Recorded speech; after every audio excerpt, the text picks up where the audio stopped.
Oi! No vídeo de hoje eu vou dar dicas sobre como fotografar fotos de pôr do sol e como tratar imagens de pôr do sol. Essa é a foto original e depois de todo o tratamento ela ficou assim. Vamos lá?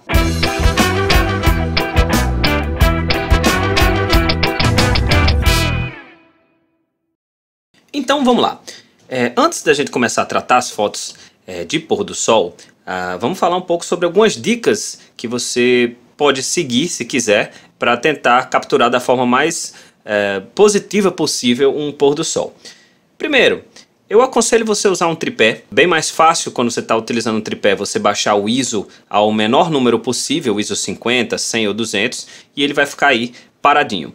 Por que é legal você usar o tripé também? Porque uma das dicas quando a gente fotografa pôr do sol é a gente tentar capturar múltiplas exposições. Ou seja, você bate uma foto com a exposição, o fotômetro no centro, apontando para uma área clara, como o sol, por exemplo. Depois você pode bater uma segunda foto com subexposição, que é o caso dessa segunda foto aí, com uma parada a menos de luz. E você bate uma terceira foto com muita exposição, com luz demais, certo? Isso vai facilitar você transformar essa foto em HDR depois, o High Dynamic Range. Por quê? Porque um pôr do sol, ele tem uma dinâmica de luz alta. A gente tem um sol muito claro, né, deixando o nosso fotômetro mais sensível. A gente tem partes escuras da imagem, a gente tem um céu também que exige que a gente dê detalhes para ele. Então, se a gente consegue transformar em HDR, é bem melhor. E aí, por isso que um tripé ajuda a gente a ficar paradinho para a gente transformar o HDR com mais qualidade,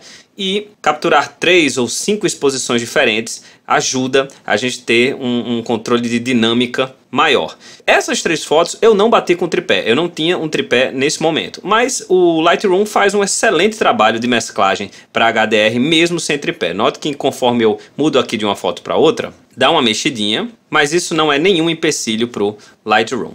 Claro que eu só consegui fazer com que essa foto fique praticamente parada, mesmo sem usar tripé, porque eu utilizei o bracketing, que é uma função que a câmera pode ter, né? Algumas câmeras têm, que você bate 3 fotos uma atrás da outra simultaneamente, você só aperta uma vez o obturador, ele já bate clac, clac, clac, e aí ele já faz automaticamente a subexposição e a superexposição. Então, se sua câmera tem essa função bracketing, você pode até abrir mão do tripé, mas mesmo assim, eu aconselho usar um tripé, porque aí você pode ajeitar a exposição do jeito que você quiser, no espaço de tempo que você precisar, sem precisar contar com essa função bracketing da câmera. Depois, a abertura. Eu utilizei aqui uma f6.3. Tem gente que só fotografa pôr do sol com f8, f11 para cima em relação ao f. Então, tenta utilizar uma abertura pequena, ou seja, um f alto, para você ter certeza que você está capturando, né, os detalhes da imagem que você tem a intenção. Uma outra coisa importante, tente fotografar na maior qualidade possível da sua câmera, se possível em RAW, certo? Em arquivo realmente que possibilite você fazer edições pesadas, porque realmente você vai precisar diminuir bastante os realces, aumentar muito as sombras, e quanto mais qualidade a sua câmera tem, quanto mais qualidade a sua imagem tem, melhor. Então, se puder, fotografe em RAW. E uma última dica principalmente se você ainda não tem muita experiência com fotografia de pôr do sol, chegue no local pelo menos uns 20 minutos antes, e enquanto o sol estiver descendo, vá treinando, vá captando várias imagens. Essa imagem aí, por exemplo, eu tô com essas 3 que eu bati, que eu mostrei para vocês, mas era mais ou menos umas 150. Eu comecei a fotografar desde 15 minutos antes, e a cada 2, 3 minutos, enquanto o sol baixava um pouquinho, eu ia fotografando, e depois eu escolhi essas 3, né, como as melhores. Mas vale a pena você ficar fotografando bastante antes, até para ver realmente a composição, o enquadramento, para você ter certeza que quando a hora chegar, você está no melhor lugar possível, com o melhor enquadramento possível. Beleza, então vamos lá, vamos tratar essa imagem, ou essas 3 imagens aí. Eu vou para o modo biblioteca e vou transformar essas 3 imagens numa só, transformando isso em um HDR. Então vou clicar nas 3, certo? Clicar com direito, mesclar foto, HDR.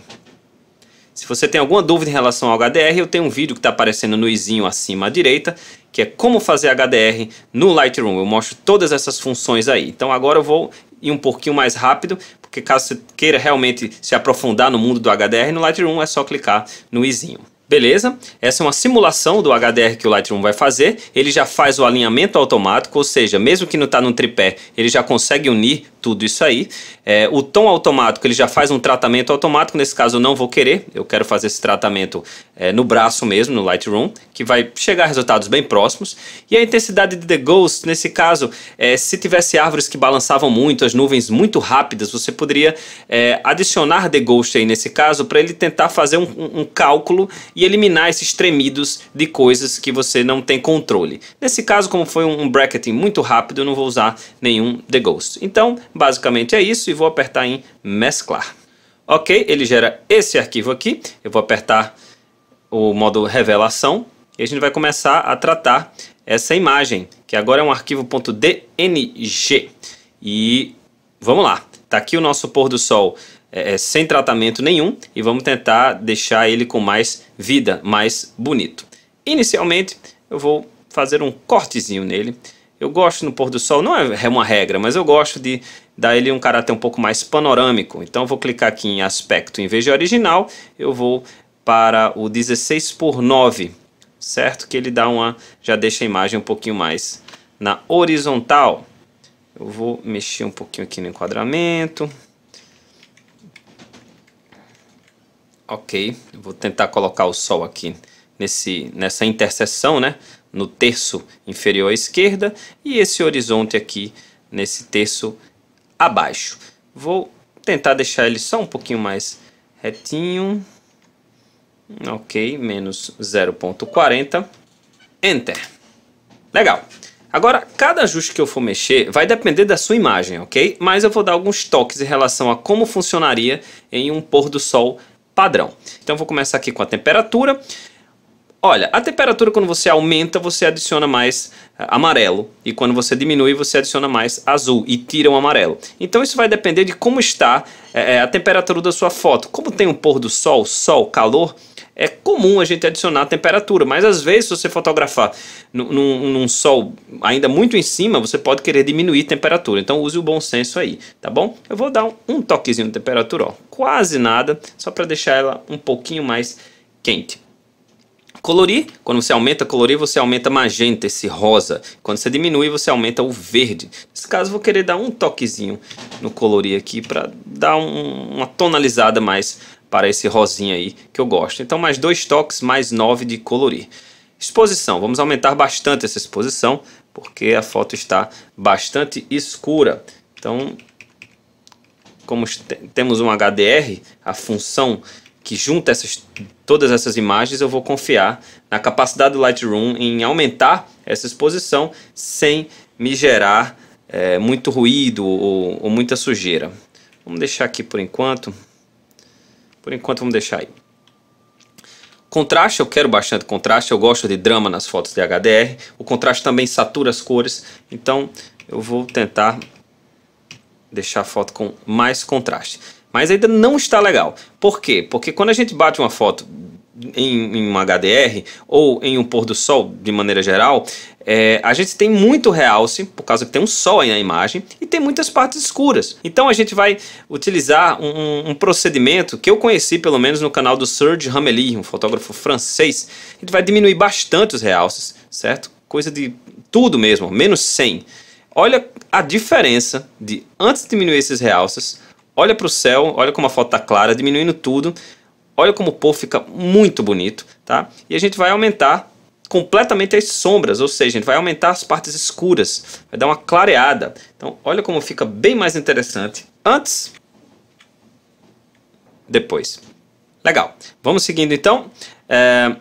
Nos brancos eu estou achando de bom tamanho por enquanto, não quero mexer na parte do branco absoluto da imagem, até porque ele está me mostrando que a gente já está perdendo um pouquinho de informação, mas essa informação que está sendo perdida, olha, eu passei o mouse aqui, ele me mostrou que é no sol, e o sol realmente é para ficar mais claro, então tá tudo bem por enquanto. Eu estou achando que o preto absoluto dessa foto pode ficar mais preto, então vou dar uma escurecida aí em menos 20, vamos seguir os nossos parâmetros aqui na claridade. Claridade é um contraste das regiões médias da foto, ela dá mais drama à imagem, eu quero drama nessa imagem, então eu vou dar uma claridade aí de 20, é uma diferença muito interessante, ó. Claridade 0, claridade 20, E não vou mexer por enquanto em vibração nem saturação. Eu estou achando que essa foto precisa de mais contraste ainda. Então eu vou seguindo a ordem aqui na curva de tons. Ele dá 3 possibilidades de contraste. A linear, que é padrão.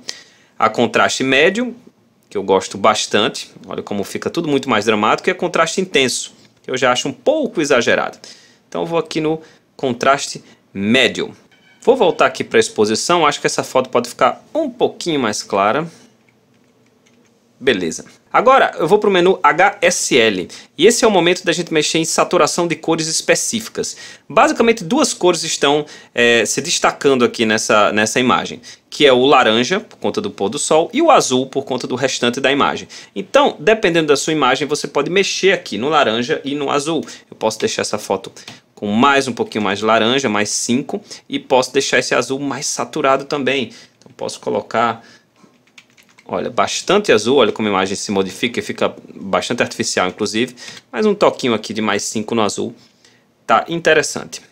Depois, a gente pode ir aqui na nitidez da imagem. A imagem parece estar nítida, mas eu vou clicar em uma região aqui mais escura. A gente nota que gera algum ruído, porque a gente está aumentando bastante as sombras. Então, vale a pena a gente vir aqui em redução de ruído, luminância, tá bom? Que está em 0. A gente colocar... alguma redução de ruído, coisa de 35, para a gente ter uma foto mais limpinha. E para terminar aqui no Lightroom, eu vou na aba Efeitos e onde diz destacar prioridade, vinheta de corte posterior, eu vou diminuir um pouco para adicionar uma vinheta, centralizar um pouco mais essa foto, dar um pouco mais de drama a ela. Ok, essa é a imagem antes de qualquer tratamento. E essa é a imagem que a gente já tem aqui no Lightroom. Vamos agora para o Photoshop para a gente adicionar umas coisinhas interessantes e finalizar essa foto. Se eu estou no Lightroom, quero ir para o Photoshop, basta apertar Ctrl E ou Command E se você estiver no Mac. Muito bem, uma vez aqui no Photoshop, eu vou querer adicionar raios de sol, tá bom? Tem uma maneira muito fácil de fazer isso e tem uma maneira um pouquinho mais complexa. A fácil é você chegar no Google ou em algum site gratuito de imagens e digitar Sunflare Black Background. E aí você vai ter vários exemplos de raios de sol em um fundo preto. Então eu tenho um aqui, eu vou aqui no meu Lightroom e está aqui meu arquivo. Vou exportar ele para o Photoshop e aqui está ele. Mas tem toneladas de arquivos dessa natureza no Google. Caso você não queira pegar um arquivo de alguma outra imagem, queira fazer no braço, tem um linkzinho que está aparecendo acima à direita de um vídeo que eu mostro como você fazer. Consiste em você pegar um pincel, fazer marcações aqui da cor do sol, pequenas marcações, e em filtro, desfoque radial e tentando encaixar esses raios no centro do sol, dessa imagem. Então é uma técnica um pouco mais trabalhosa, mas tem essa vantagem de você conseguir uma edição maior, exatamente como você quer em relação aos raios. Para a gente resolver mais rapidamente aqui, eu prefiro uma imagem que já tenha isso para a gente. Então, como é que eu faço? Eu vou clicar nessa imagem e vou arrastar aqui para a minha imagem alvo. Tá aqui. Então, justamente como você pegaria no Google, um Sunflare with Black Background, raios de sol com fundo preto. E aí, para você resolver esse problema do fundo preto, basta você mudar o modo de mesclagem para algum modo de mesclagem do grupo clarear. Nesse caso aqui, vai funcionar ou clarear ou divisão, certo? Geralmente, o divisão é mais recomendado. Então, como eu estou no modo mover, eu posso clicar e arrastar para cá e a gente tem aqui um bonito raio de sol, né? Reflexo de sol. Só que nesse caso ele está grande demais para mim. Eu acho que pode ter um pouco menos do que isso aí. Então eu vou transformar essa imagem apertando a ferramenta de transformação livre, o Free Transform, Ctrl T ou Command T. E aí, pegando em das arestas aqui, apertando Shift para manter a proporção original, vou diminuir um pouquinho. Vou girar um pouquinho. Mas tudo isso depende da sua imagem, ok? Acho que eu ainda posso diminuir mais um pouquinho.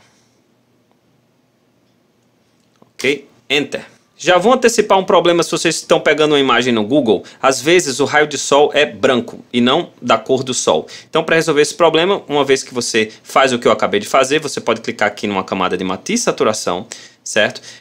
Clipar ela para só afetar a camada do raio solar, apertando aqui. Clica em colorir e você vai mudar a matiz até com que ela fique da cor do sol que você está usando. Então essa é a técnica. Nesse caso aqui não foi necessário, eu posso excluir, que ele já está condizendo com a imagem. E para terminar, eu vou dar um up final, uma turbinada nessa imagem, fazendo o seguinte: eu vou renderizar essa imagem, as duas em uma só, apertando Ctrl Shift Alt E, e agora eu tenho uma imagem aqui em cima, que é o sumário, né, o resumo de todas. Vou mudar o modo de mesclagem dela para sobrepor, ou overlay em inglês. A imagem vai ficar bem dramática, mas um pouco artificial, né? E vou mudar a opacidade até ela ter o contraste que eu quero. Assim é sem nada. E vou adicionar mais um pouquinho para a imagem ficar mais interessante. Olha aí, 20%. Antes, depois. E vou voltar para o Lightroom para a gente fazer as edições finais e comparar o antes e o depois. Uma vez aqui no Lightroom, eu estou percebendo que essa imagem pode ficar um pouquinho mais clara no que diz respeito aos brancos absolutos. Eu vou aumentar só um pouquinho até o Lightroom me mostrar que eu começo a perder informação. Onde é que ele me mostra? Aqui. Então eu posso aumentar mais 15 aqui sem problemas, com mais 20 ele começa a estourar a informação. Mas mais 15 é o suficiente. Então antes, depois, quase nada. E caso você queira, isso já é completamente opcional, tá? Mas se você quiser dar mais drama a essas nuvens aqui, que já estão muito dramáticas, eu dei sorte de pegar nuvens tão intensas no meu pôr do sol, você pode ir aqui na ferramenta pincel de ajuste, ok? Adicionar alguma claridade, nem que você tire depois, mas só para você ter um parâmetro, tá? Aumenta o seu pincel e passa sobre onde você quer deixar a coisa mais dramática. E aí você tem o antes e o depois, para deixar essas nuvens bem carregadas. Eu vou diminuir um pouquinho a claridade, achei demais, mas coisa de 20 eu achei bastante interessante. E é assim que eu trato uma foto de pôr do sol no Lightroom e no Photoshop. Se você gostou do seu vídeo, você pode curtir, compartilhar, que você já sabe, toda semana tem vídeo novo aqui no canal tratando foto. Deixa também nos comentários sugestões acerca de novos vídeos sobre tratamento de imagem, que eu sempre leio todas as suas sugestões e tento atender a todas elas. Muito obrigado pela sua atenção e boas fotos!